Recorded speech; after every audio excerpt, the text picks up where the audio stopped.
today's vlog. So, our vlog is all about cooking. So, we are going to kitchen. So, this is our special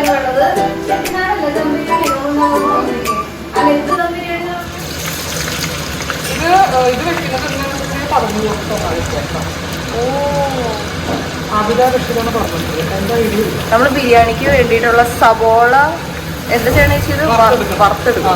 നെയ്യിലും എണ്ണയിലും കൂടെയുള്ള മിക്സിലാണ് വറുത്തെടുക്കുന്നത്. അപ്പൊ പൊട്ടിത്തെറിക്കില്ല. അത് ഇത് വെച്ചേക്കല്ലേ നമ്മള് കയ്യിൽ വെച്ചിട്ടുണ്ടായിരുന്നില്ലേ? അപ്പൊ ഇത് ഏറ്റവും തിന്നായിട്ട് അരിഞ്ഞെടുക്കണം. ഏറ്റവും തിന്നായിട്ട് അരിഞ്ഞെടുത്തിട്ടുണ്ടെങ്കിൽ നല്ല ടേസ്റ്റ് ആയിട്ട് വരും ഇത്. പക്ഷെ ഇതിന് ഒത്തിരി ടൈം എടുക്കും വറുത്ത് വരാനായിട്ട്.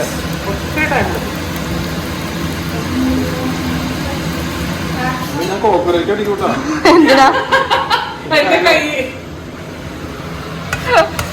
വെച്ചെടുക്കട്ടെ നമ്മള്.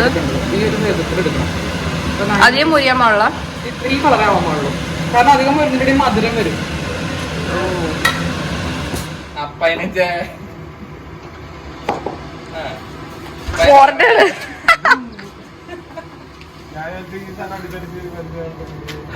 ചിക്കൻ വെട്ടാനുള്ള പ്രിപ്പറേഷൻസ് അമ്മു നീ കുറച്ച് ആർഭാടാക്കണില്ലേ?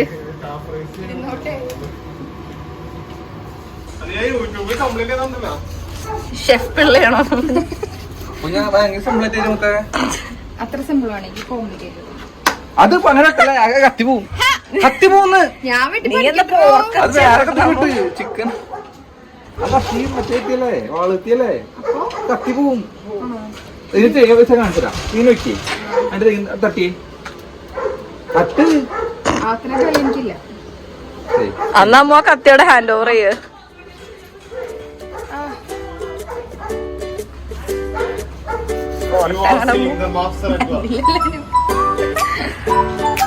നിന്ന് പോണോ സജ്ജി? സിമ്പിൾ പീസുകൾ എടുക്കാം. അമ്മൂന്ന് കൊടുത്തു നോക്കി. അമ്മൂന്ന് കൊടുത്തേ. അമ്മു അപ്പു വിചാരിച്ചില്ലാത്തായിരുന്നു.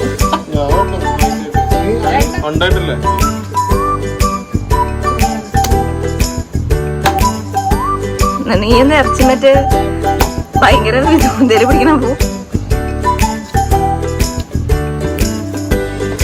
അപ്പൊ അവൻ ആദ്യമായിട്ട് ചിക്കൻ മുറിച്ചു. നെക്സ്റ്റ് അപ്പൊ ഇറച്ചി പിടിക്കണ കണ്ടറിയില്ല.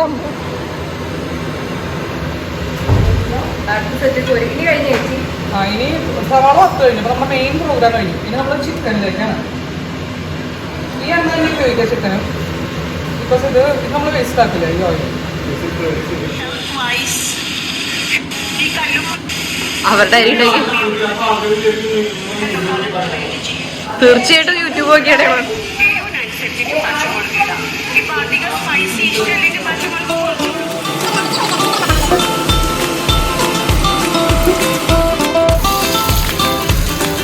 ഇങ്ങനെ 4 സവാളയുണ്ട്. 45 ഉണ്ട്.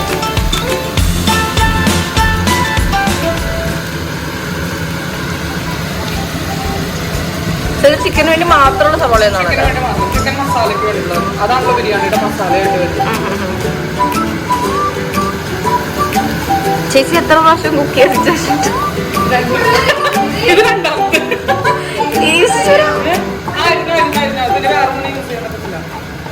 പക്ഷെ ഇത് എനിക്ക് ഭയങ്കര വിശ്വാസമുള്ള ബിരിയാണി എന്ന് വെച്ചിട്ടുണ്ടെങ്കിൽ ഇത് എന്റെ റെസിപ്പി അല്ല, ഉണ്ടാക്കാൻ അറിയുന്നവരുടെ റെസിപ്പി. എന്നാ കുറച്ച് കുറവാണെന്നുള്ളത് കുറച്ചും കൂടെ എടുത്തുള്ളത്. അതൊക്കെ പിന്നെ നമ്മുടെ മനോഗതം പോലെ. തീർച്ചയായിട്ടും എണ്ണയും നെയ്യും കൂടുതലാണെങ്കിലും ടേസ്റ്റ് ഉണ്ടാവില്ല. പക്ഷെ വയറിന് അത്ര ബുദ്ധിമുട്ടില്ല. പ്രത്യേകിച്ച് ജിമ്മിൽ പോകുന്ന ആൾക്കാർക്ക് ആ പാമ്പൂനെ മാത്രം ഉദ്ദേശിച്ച് പറഞ്ഞാണ്. പിന്നെ ഞാൻ നേരത്തെ കൊണ്ടുപോലെ എൻറ്റയർലി ആബിദ റഷീദ് മാമിന്റെ റെസിപ്പിയാണ് ഫോളോ ചെയ്യണത്. അതുകൊണ്ട് ആബിദ റഷീദ് എന്ന് പറഞ്ഞിട്ട്. ആബിദ റഷീദ്. അപ്പം അവര് പറയുന്നത് എന്താണെന്ന് വെച്ചിട്ടുണ്ടെങ്കിൽ നമ്മളൊക്കെ ഞാനൊക്കെ കുക്ക് ചെയ്യുമ്പോൾ ഇത് എളുപ്പം വഴങ്ങാനായിട്ട് ഉപ്പിടാറുണ്ട്. നമ്മളിടാറുണ്ട്, എല്ലാവരും ഇടാറുണ്ട്. പക്ഷെ അവർ പറയുന്നത് അവന് ഉപ്പിട്ട് കുക്ക് ചെയ്യുന്ന പറയുന്നത് അതൊരു വഴി എനിക്കറിയാൻ പാടില്ല. പക്ഷെ ഉപ്പിട്ട് കുക്ക് ചെയ്ത് കഴിഞ്ഞാൽ പെട്ടെന്ന് വേവില്ലേ?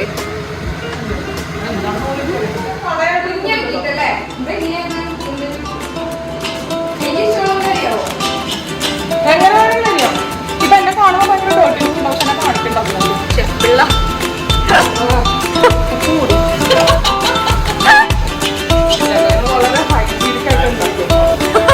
നാച്ചുറൽ സോൾട്ട് യൂസ് ചെയ്യണത്.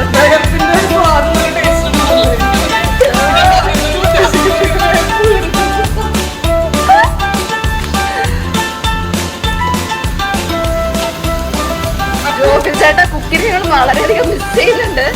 പക്ഷെ സാല അടുത്ത പ്രാവശ്യം ചേട്ടൻ വരുമ്പോൾ ചേട്ടൻ കുക്ക് ചെയ്തോളൂ, ഞങ്ങൾ കഴിച്ചോളാം. ഒരു വിഷമം ഞങ്ങൾക്ക് ഈ വീഡിയോ കാണിച്ചേട്ടൻ ഒരിക്കലും ഉണ്ടാവില്ല.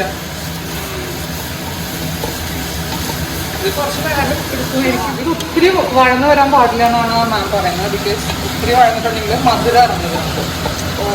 അപ്പം ട്രാൻസ്ലൂസന്റ് ആവുന്ന വരെ മാത്രമാണ് നമ്മൾ ഈ കാണിക്കൽ കഴിക്കുന്നുള്ളൂ. പിന്നെ നമ്മൾ നേരെ ചിക്കൻ കൊണ്ടുവന്ന് തട്ടും. അപ്പൊ ഇതിനകത്ത് മസാലപ്പൊടികളൊക്കെ അതൊക്കെ ലേറ്റർ സ്റ്റേജസിലാണ്. എനിക്ക് ഭയങ്കര സർപ്രൈസിംഗ് ആയിരുന്നു. ബിക്കോസ് നമ്മൾ ആദ്യം മസാലപ്പൊടികളൊക്കെ ഇട്ട് അത് മൂക്കുമ്പോഴാണ് ചിക്കൻ. ഇതങ്ങനെയല്ല, നേരെ റിവേഴ്സ് പ്രോസസ്സാണ്. വെരി സിമ്പിൾ എന്നുണ്ടെങ്കിൽ ഞാൻ ഈ റെസിപ്പിയിൽ ഏറ്റവും ഫാസിനേറ്റിംഗ് ആയിട്ട് കണ്ടത് ഏറ്റവും ലീസ്റ്റ് എമൗണ്ട് മസാല ഉപയോഗിക്കുള്ളൂ. എനിക്ക് തോന്നുന്നു എൻറ്റയർ ബിരിയാണിയിൽ ഒരു ഹാർഡ്ലി 2 സ്പൂൺ മസാല ഉപയോഗിക്കുന്നു. അത് ഒരു മസാല ഉപയോഗിക്കുന്നു.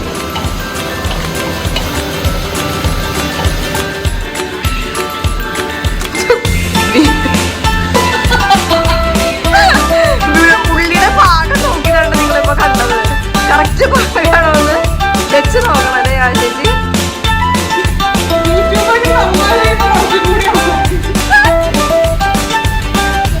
ചിക്കൻ ഈ വഴന്ന സവാളയിലേക്ക് ആഡ് ചെയ്യുക. എത്ര കിലോ ചിക്കൻ ഇത്? ഇത് ഏറെക്കുറെ 2 കിലോ ചിക്കൻ എന്നാണ് പറയപ്പെടുന്നത്. ഉണ്ടാവേണ്ടതാണ്.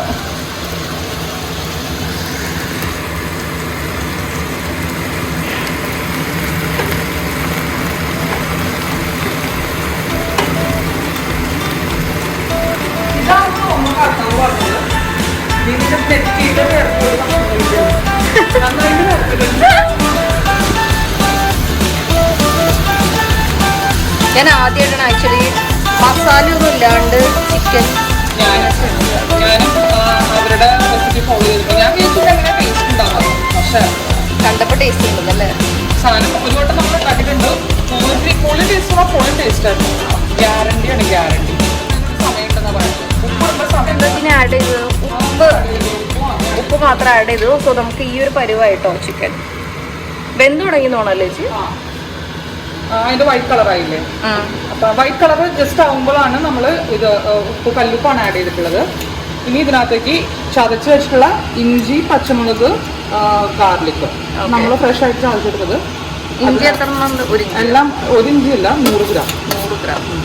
എല്ലാം 100 ആണ്. പിന്നെ മുളക് എനിക്ക് മുളക് ടോളറൻസ് വളരെ കുറവായതുകൊണ്ട് അധികം മുളക് എടുക്കില്ല. 100 ഗ്രാമൊന്നും മുളക് ഞാൻ ഇടുന്നില്ല. കാരണം ഇത് അത്യാവശ്യം എരിവുള്ള മുളകാണെന്നാണ് എനിക്ക് കിട്ടിയ ഇൻഫർമേഷൻ. വെളുത്തുള്ളിക്ക് വില കൂടുതലായതുകൊണ്ട് അധികം വെളുത്തുള്ളി എടുക്കുന്നത് 100-150 ഗ്രാമായിരിക്കും സാധിക്കും.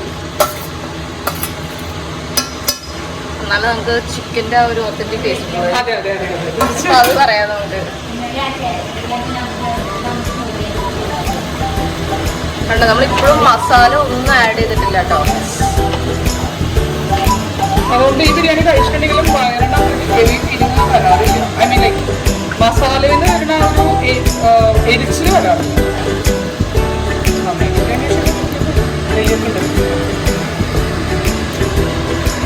ഇനി ഇതിന്റെ പച്ചമണം പോണ വരെ അതവിടെ കിടക്കട്ടെ. ഇടക്കിടക്ക് ഇളക്കി കൊടുത്താൽ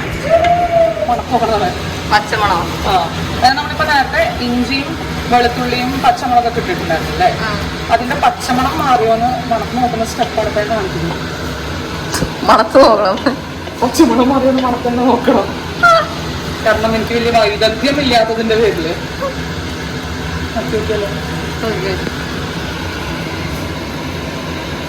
പച്ചമണം മാറി. മണം മാറാനായിട്ട് പച്ചച്ചോവ മാറി. ഇനി നമ്മൾ ഇതിനകത്തേക്ക് അത്യാവശ്യം പുളിയുള്ള തൈരാണ്. തൈര് ഒഴിച്ചു കൊടുക്കാണ് കേട്ടോ. തൈര് എല്ലാ കൊച്ചു കുട്ടികൾക്ക് അറിയുന്ന പോലെ തന്നെ മീറ്റിനെ വളരെ ടെൻഡർ ആക്കാനായിട്ട് സഹായിക്കും. ഇപ്പൊ കണ്ടുകഴിഞ്ഞാൽ മറ്റേ എരിവില്ലാത്ത ചിക്കൻ അഫ്ഗാനി ചിക്കൻ്റെ ഇതിന്റെ ഗെയിം ചേഞ്ചർ വരാൻ പോകുന്നു. ഈ കളറൊക്കെ മാറിയിട്ട് ഇപ്പൊ നിങ്ങൾക്ക് ഇത് ഈ കളർ കാണുമ്പോഴല്ലേ അഫ്ഗാനി ചിക്കൻ പോലെ തോന്നുന്നത്. കളർ മാറി. അതായത് അവരുടെ റെസിപ്പി അനുസരിച്ചിട്ട് നമുക്ക് ടൊമാറ്റോ ഓപ്ഷണലാണ്. ടൊമാറ്റോ വേണമെങ്കിൽ ഇട്ടാൽ മതി. പക്ഷെ ഞാൻ വെറുതെ പോലും ടൊമാറ്റോ തിന്നാൻ ഇഷ്ടപ്പെടുന്ന ആളായതുകൊണ്ട് 3 കുഞ്ഞി ടൊമാറ്റോ മുറിച്ച് വെച്ചിട്ട് ഇടാൻ പോകും. 3 കുഞ്ഞി ടൊമാറ്റോ ആണ് മുറിച്ച് വെച്ചിട്ട് ഇടുക.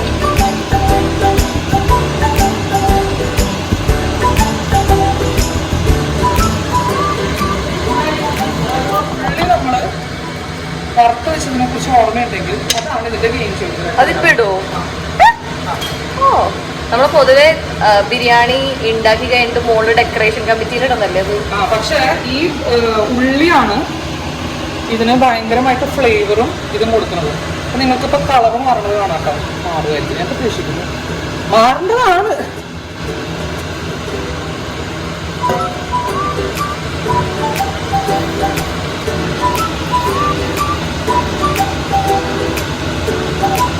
കാരണം ഉള്ളിയുടെ കളറ് ഇമ്പാർട്ട് ചെയ്യും. അതായത് ഈ ഉള്ളിയുടെ തൊലിയിൽ നിന്നാണ് ഇൻഡിഗോ കളർ ഉണ്ടാക്കിയെടുക്കുന്നത്. അപ്പൊ അതിന് എന്തുമാത്രം കളർ ഉണ്ടോന്ന് നിങ്ങൾക്ക് അറിയാൻ പറ്റും. മസാല എന്ന് പറഞ്ഞ പേരിൽ ഒരു 1/2 ടീസ്പൂൺ മസാല. ഇത് വളരെ കുഞ്ഞു സ്പൂൺ ആയതുകൊണ്ട് ഞാൻ ഇതിന് 1 സ്പൂൺ മസാല ആഡ് ചെയ്യും. അവർ പറയുന്നത് അവരുടെ മാജിക് മസാല ഉണ്ട്. അതായത് ആബിദ റഷീദ് എന്നുള്ളത് എനിക്കൊന്ന് ഇതിനകത്തൊക്കെ കിട്ടുന്നുണ്ട് ആമസോണിലൊക്കെ. പക്ഷെ വളരെ നല്ല സ്ത്രീ. അവർ പറഞ്ഞു അതില്ലെങ്കിൽ സാധാരണ ഗരം മസാല ആഡ് ചെയ്തിരുന്നത്. ഇത് എൻ്റെ വീട്ടില് അല്ല ഈ വീട്ടിൽ എൻ്റെ അമ്മച്ചി പൊടിച്ചെടുക്കുന്ന മസാലയാണ്. മസാലയുടെ ഡീറ്റെയിൽസും ചോദിക്കരുത്. അതിന് വേറെ വീഡിയോ ആയിട്ട് ഞങ്ങൾ വരുന്നതായിരിക്കും. കഴിഞ്ഞു. കഥം ഇനി ഇത് നമ്മൾ അടച്ചു വെച്ച് വേവിക്കുക. വേറെ മസാല വേറെ ഒരു മസാല ഇടുന്നില്ല. അപ്പൊ നമുക്ക് കാണുമ്പോൾ നമുക്കൊരു സമാധാനം ഉണ്ടാവും. കാരണം കൂടുതൽ മസാലകളില്ല. ഇനി നമ്മളിത് അടച്ചു വെച്ച് വേവിച്ചെടുക്കുന്നു. എത്ര മിനിറ്റ്? 10 മിനിറ്റ്.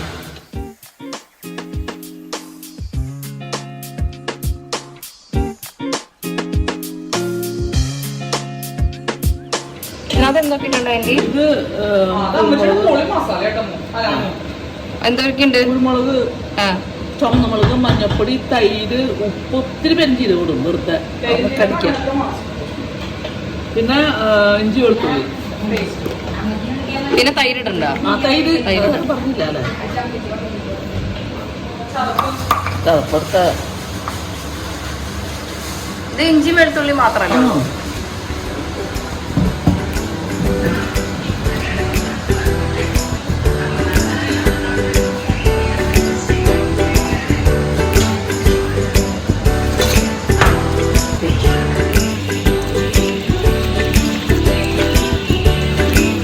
ഇത് വെക്കണോ മസാല പെരട്ടി കഴിഞ്ഞാൽ? 1 മണിക്കൂറാ? അതാണ് നല്ലത്. പെരിഞ്ചീരം നമ്മൾ പൊടിക്കണ്ട. ചേച്ചിയുടെ എക്സ്പെക്ടേഷൻസ് തന്നെയാണോ എന്ന് അറിയാനായിട്ട് ആ എക്സ്പ്രഷനാണ് നമുക്ക് വേണ്ടത്. ശരിക്കും ടേസ്റ്റ് കിട്ടും.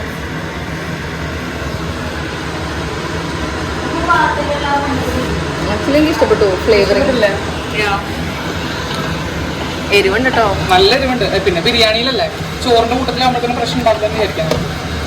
അപ്പൊ മസാല റെഡി. ഇത്രയാണ് മസാല. സോക്ക് ചെയ്ത് വെക്കില്ല കേട്ടോ. ഓ സോക്കിംഗ് ഇല്ല, ഓൺലി വാഷിംഗ്. കാരണം സോക്ക് ചെയ്ത് വെച്ചിട്ടുണ്ടെങ്കിൽ ഒന്നാമത് ചെറിയ അരിയല്ലേ, ഇത് സോഫ്റ്റ് ആയിട്ട് മുറിഞ്ഞു പോവും അരി. അതിനൊരു അപ്പൊ എത്ര പ്രാവശ്യം വാഷ് ചെയ്തെടുക്കും? വാഷ് ഒരു 3 പ്രാവശ്യം വാഷ് ചെയ്തെടുക്കും, അത്ര തന്നെ.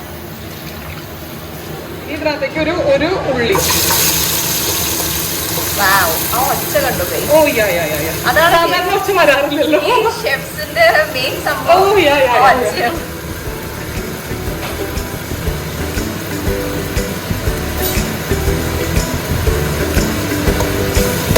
നിങ്ങൾ വിചാരിക്കും എന്തിനാണ് ഇങ്ങനെ ചെറിയ കാര്യത്തിന് ഇത്രയും വലിയ പാത്രം കഴുകാനുള്ള പണി കൊണ്ട് തന്നെയാണ്. പിന്നെ നിങ്ങൾ വിചാരിക്കും ഞാൻ എന്തുകൊണ്ട് മറ്റേത് ഇട്ടില്ലാന്ന്. ഏലക്ക പത്ത് പക്ഷെ അതിന് ആദ്യം ഇടാം. പക്ഷെ ഇവരുടെ ഇത് ഞാനിക്കൂട്ടന് ഫോൺ വന്നതിന്റെ ഇടയിൽ നമ്മൾ ഇതിനകത്തേക്ക് ഒരു 2 കഷ്ണം കറുവപ്പട്ട, പിന്നെ ഒരു 7-8 ഗ്രാമ്പു, പിന്നെ ഒരു 7 കഷ്ണം ഏലക്ക ഇതിട്ട് പൊട്ടിച്ചു. അതായത് ഉള്ളി ഇട്ടതിന് ശേഷമാണ് നമ്മൾ ഇത് ഇട്ടത്. ഇനി നമ്മൾ എന്താ ചെയ്യാൻ പോണെന്ന് വെച്ചിട്ടുണ്ടെങ്കിൽ നമ്മൾ കഴുകി വെച്ചിട്ടുള്ള അരി ഉണ്ട്, സോക്ക് ചെയ്തിട്ടില്ല, സോക്ക് ചെയ്യാൻ പാടില്ല. ആ കഴുകി വെച്ചിട്ടുള്ള അരി ഇതിനകത്ത് ഇട്ടിട്ട് വറുത്തെടുക്കും. അഭിരാമൻ പറഞ്ഞിട്ടുള്ള പോലെ കല്ലുപ്പാണ് ഇടുന്നത്. ഇത്രയും ഉപ്പ് എന്തായാലും കൂടുതലാവില്ലെന്ന് ഞാൻ പ്രതീക്ഷിക്കുന്നു. കുറച്ചും കൂടി ഇടാം, ഇത്രയും കൂടി ഇടാം. കല്ലുപ്പിന്റെ കാര്യത്തിൽ എനിക്ക് വലിയ നിശ്ചയമൊന്നുമില്ല, എന്നാലും വാരിപ്പോലെ ഞാൻ ഇടുന്നുണ്ട്. നേരത്തെ ഞാൻ പറഞ്ഞ പോലെ എന്താണ് പാത്രത്തിന്റെ വലിപ്പക്കുറവ് കാരണം കൊണ്ട് നമ്മൾ ഉരുളിയിലേക്ക് മാറ്റിയിരിക്കുന്നു. അപ്പൊ ഇത് 7 ഗ്ലാസ് അരിയാണുള്ളത്. അപ്പൊ അഭിരാമന്റെ കണക്കനുസരിച്ചിട്ട് 7 ഗ്ലാസ്സിന് 14 ഗ്ലാസ് വെള്ളം വേണം. പക്ഷെ ഞാനതൊരിക്കലും ചെയ്യില്ല. കാരണം വേവ് ഇച്ചിരി കുറഞ്ഞിട്ട് കുറച്ചുകൂടി വെള്ളം ഒഴിച്ച് വേവിക്കാം എന്നാണ് എൻ്റെ ഒരു തത്വം. വേവ് കൂടി പോയിട്ടുണ്ടെങ്കിൽ ഇത് ബിരിയാണിക്ക് വരം പൊങ്കലായി മാറും. അപ്പൊ ഇത് 7 ഗ്ലാസ് അരിയിലേക്ക് 12 ഗ്ലാസ് തിളപ്പിച്ച വെള്ളമാണ് ഞാൻ ഒഴിക്കുന്നത്. വെള്ളം ഞാൻ തിളപ്പിച്ച് വെച്ചിട്ടുണ്ടായിരുന്നു.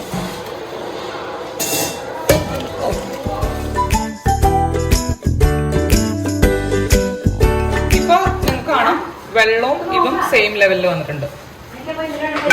ഇത് രണ്ടും സെയിം ലെവലിൽ വന്നിട്ടുണ്ടെങ്കിൽ നമ്മൾ ഫോളോ ചെയ്യുന്ന റെസിപ്പി അനുസരിച്ചിട്ട് ഇതിങ്ങനെ പൊത്തി വെക്കണം. ഇപ്പോഴും എന്താ പറയാ, ഇത് ഓഫ് ചെയ്യാനായിട്ട് തീ കുറയ്ക്കാനായിട്ടില്ല, ഇത് പൊത്തി വെക്കണം. അനുസരിച്ചിട്ട് ഇതിന്റെ സൈഡിൽ കൂടെ ഒക്കെ ആവി വരുന്നുണ്ട്. നിങ്ങൾക്ക് കാണാൻ പറ്റുണ്ടാവും ഞാൻ വിശ്വസിക്കുന്നു. ഫോൺ കളയുണ്ടാവി ആവി വരുന്നുണ്ട് എന്തായാലും. ആ സ്റ്റേജില് നമ്മൾ ഈ സംഭവം തുറന്നിട്ട്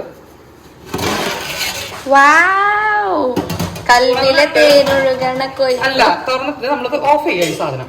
ഇനി ഒരു 10 മിനിറ്റ് കൂടി എടുക്കും ഇത് വേവാൻ വേണ്ടിട്ട്. ഓക്കെ, പക്ഷെ ഇനി തീ വേണ്ട. ഇതിന് 10 മിനിറ്റ് വേവിക്കണം വിത്തൗട്ട് ഫ്ലെയിംസ്. Without flame. അമ്മൂന്റെ സ്പെഷ്യൽ ചിക്കൻ ഫ്രൈ. ചിക്കൻ ഇതെന്തായി ഗരം മസാല. അപ്പൊ നമ്മൾ ദമ്മിടാൻ പോലെ, കാരണം പാത്രങ്ങളുടെ വലിപ്പത്തിന്റെ ഇതിന്റെ പേരിൽ ഞാനിപ്പോ ചിക്കൻ ഉണ്ടാക്കിയ പാത്രത്തിൽ ദമ്മിടാൻ പോകുന്നത്.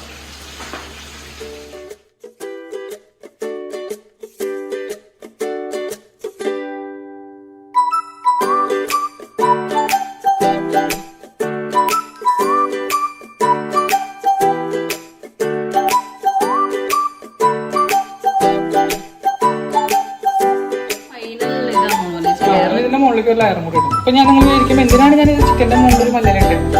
മല്ലിയില കുറച്ചധികം അതുകൊണ്ട് മല്ലിയിലുണ്ട്. പ്രത്യേകിച്ച് അതല്ലാണ്ട് തോന്നുന്നില്ല.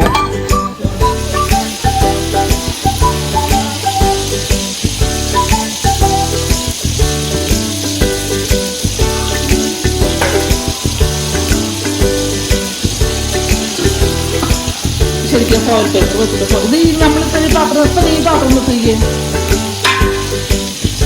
ചൂടില്ലല്ലോ, നല്ല ചൂടാണ്.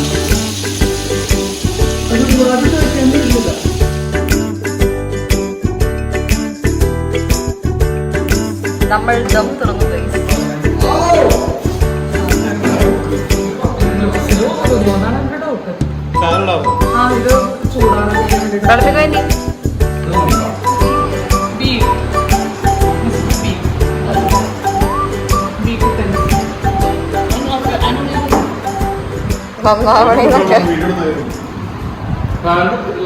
ഓ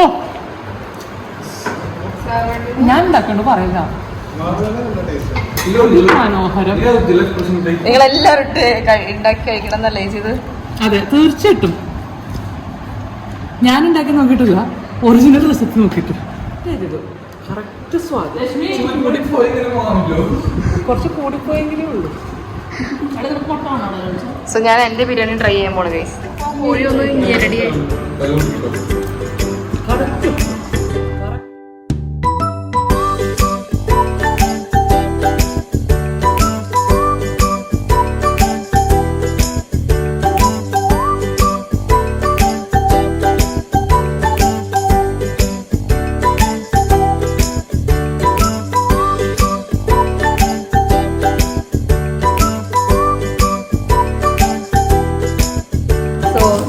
ഞങ്ങൾ ഭക്ഷണം കഴിക്കാൻ പോണം.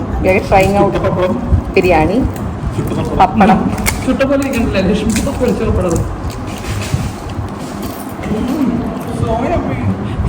Just looking like a wow.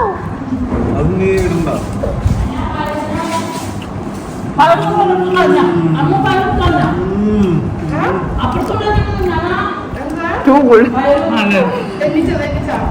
ഞാൻ സ്പെഷ്യാലിറ്റി വരട്ടെ. മിനിച്ചു ആക്ച്വലി മസാല അങ്ങനെ ഓവറായിട്ട് ഇല്ലാത്തതുകൊണ്ട് അടിപൊളിയുണ്ട്.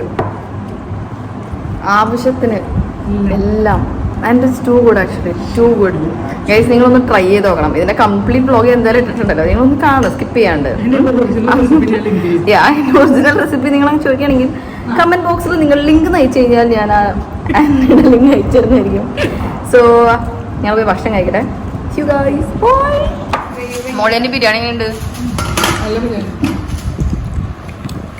ചേച്ചി ട്രൈ ചെയ്തിട്ട് പറയാനായിട്ട്. ജോൺ ചേട്ടാ വെജ് ആണെങ്കിലും അമ്മൂനോ സൂപ്പർ.